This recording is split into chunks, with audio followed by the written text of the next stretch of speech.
Good morning. Just pulled up to my spot early. It's full moon outside. I don't know what the deer are going to be doing here in Kentucky today, but yesterday was a pretty good morning. I had tried to slip into an acorn tree and got busted by one doe. There was some other deer feeding under the acorn tree that didn't actually see me, but the other doe got them spooked enough to they all eventually kind of trotted off. Went ahead and set up on the tree. Had a buddy who was hunting with me, and Mike Mitten, he was scouting the other side of the property. I decided I wanted to try to hunt, and he got a little turned around, I guess, and ended up over behind me and busted another deer that was coming to the acorn tree. Don't know what it was, probably a doe. But I decided to get down. He and I did a little bit more scouting. I'm really looking forward to this morning hunt. I'm hoping that I could sneak in there without blowing a bunch of deer out and set up on some serious rubs, serious big buck sign. Wish me luck. Maybe it'll happen. Would you look at that moon?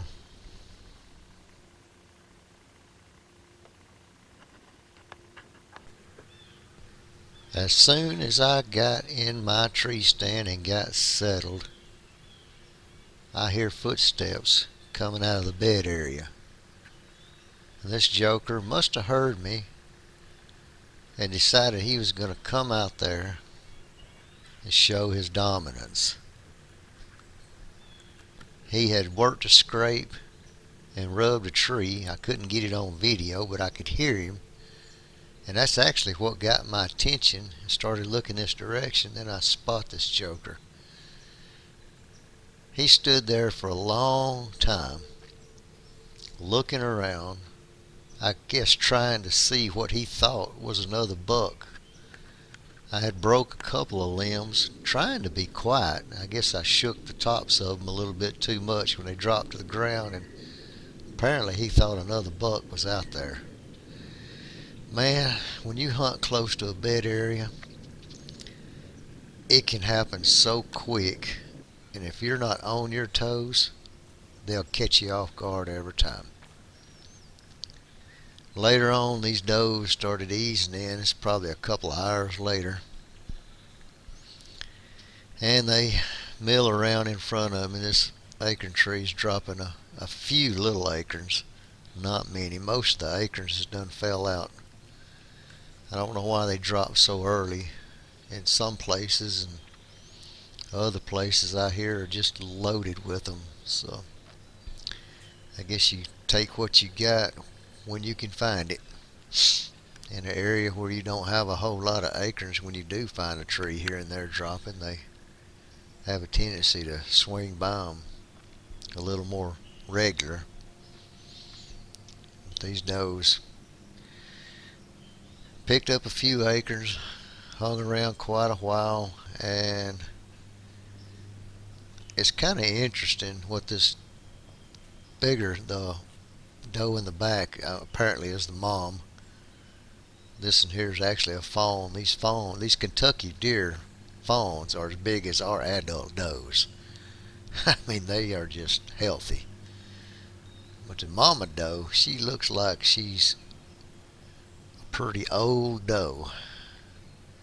You'll see in a little while what I'm talking about.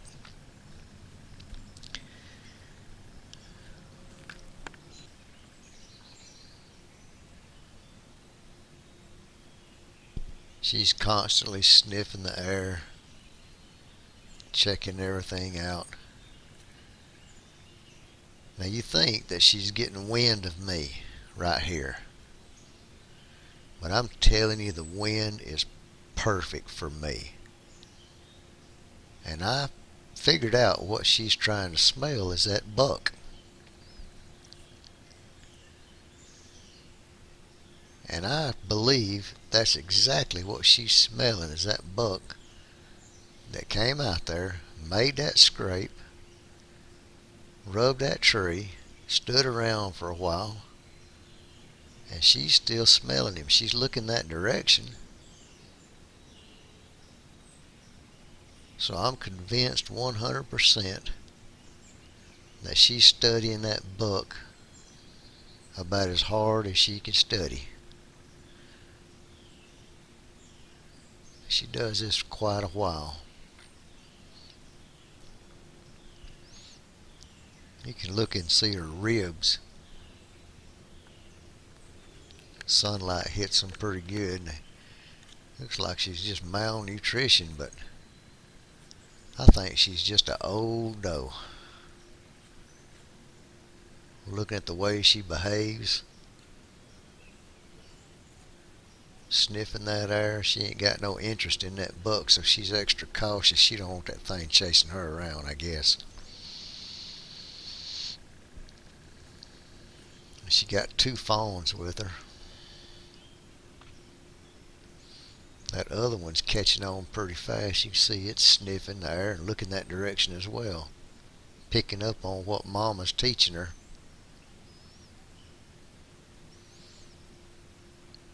You gotta learn fast in the wild.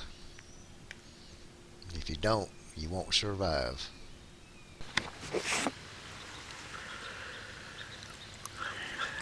Well, today is day 3 of my Kentucky hunt. Rick, my friend who I'm down here hunting with, he's got some health issues, so he's not actually hunting with me. He's taking care of his mom while I hunt. Unfortunately, we are not able to hunt yet, but we're planning on doing a hunt tomorrow with him. And you got to take care of family first.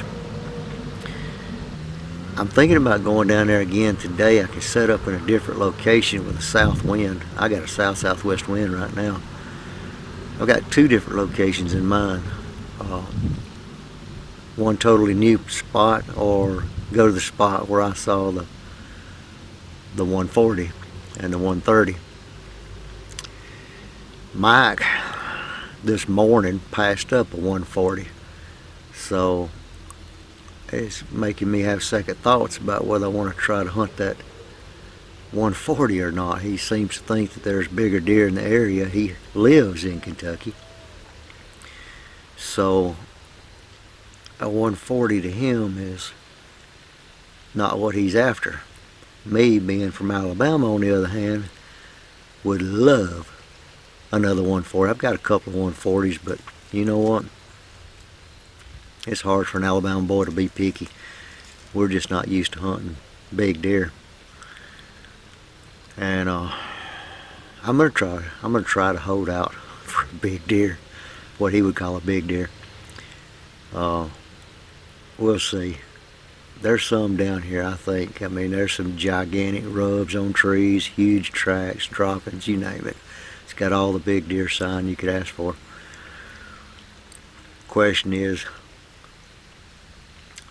do I have the mental ability to pass up a 140 class deer, hoping for a 160, when you only got 1 week to hunt? We'll find out, won't we? May not kill nothing. That'll be okay too. I'm having a ball. This morning I was covered up in deer. I got another borderline 130 class on video making a scrape. Well, I got him on video after he made the scrape and rubbed a tree. It took me forever to find the deer. It was thick cover. He wasn't 40 yards away, but it was so thick. I like to never found him in that little bitty 3-inch viewfinder. So this is day 3, afternoon hunt, signing off. Wish me luck.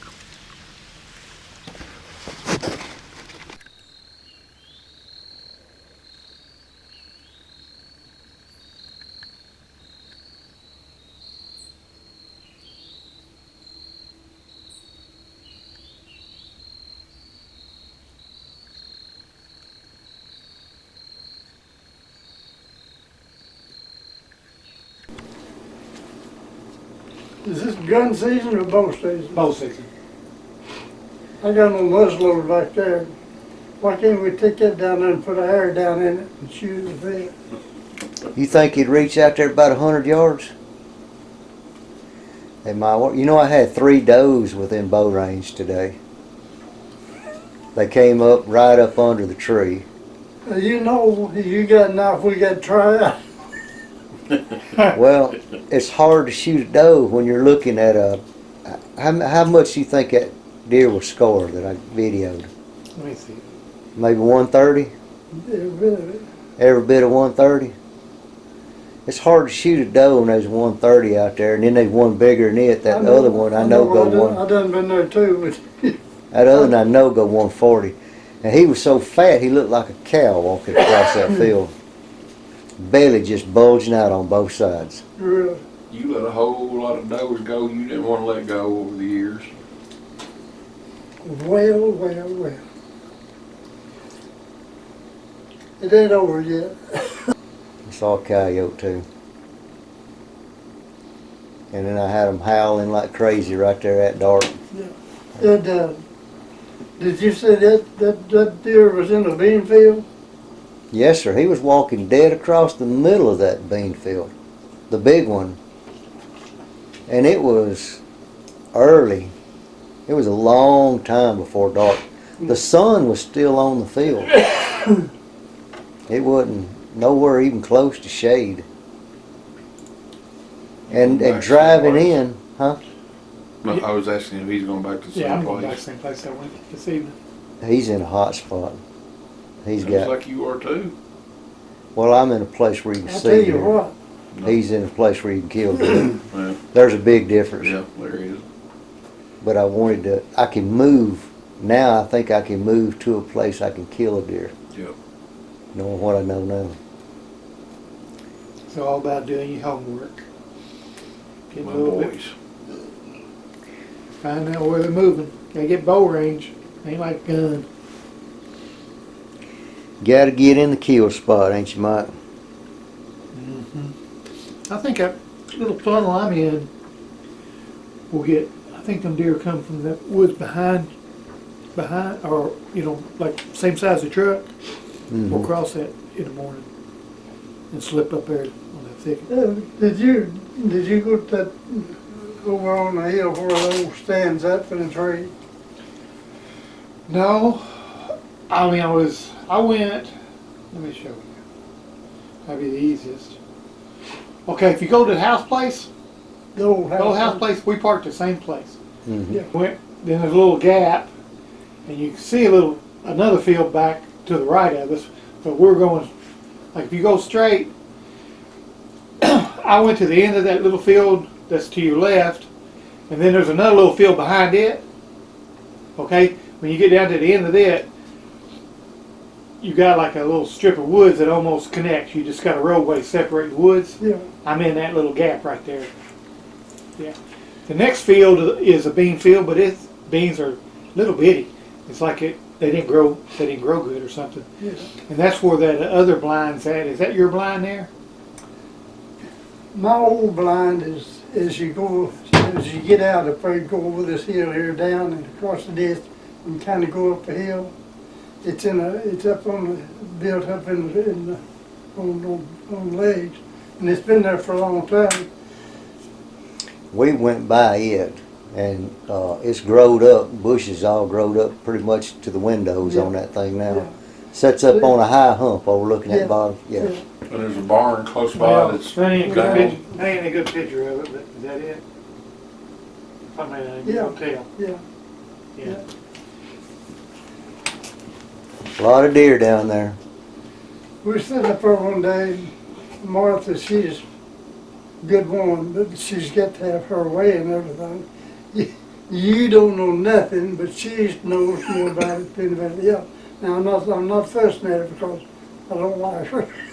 But anyway, sitting up there, this deer come up way down yonder. I got my collar out. She said, "Don't get that collar out. You're going to run it off." I said, "Well, just hold on a minute." I called it up there and she killed it. Mm-hmm. Was that the one that Just had to prove it wrong, didn't you? Yeah, But anyway, It worked. before that, we was a bunch of us down there, and we had 6 or 7 or 8 or something. 6 up on that rag. thing. Yeah. I had killed a 6-pointer, and she had killed an 8-pointer, big 8-pointer. I told her when we got to talking about it, I said, "This is mine." She said, "That ain't yours. I killed that deer."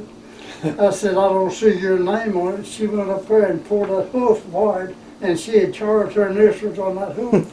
So he couldn't quite it. A little bit of competition between you and her, ain't there? That's the one that field dress 206 I was telling you about. You told me it was a big one. Well, what I said about her, I mean, we get along good. I just let her have her way, you know. So I said, this makes it pretty good. Well, you know what makes for a good marriage when you don't argue with them too much. It's, yeah, no. You can't I know win. 60 years of it. Right. 60 years of marriage. That's awesome. I've been married 36. 36. Yeah, I've been married half of what you've been married.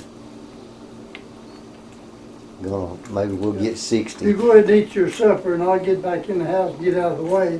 But anyway, Well, you take care of her. You take care of yourself. I'm going to do that. But if you come back tomorrow, and if we're not here, come right on in here and do whatever you want to do. Yes, sir. And but you ain't going to leave anyway soon, are you?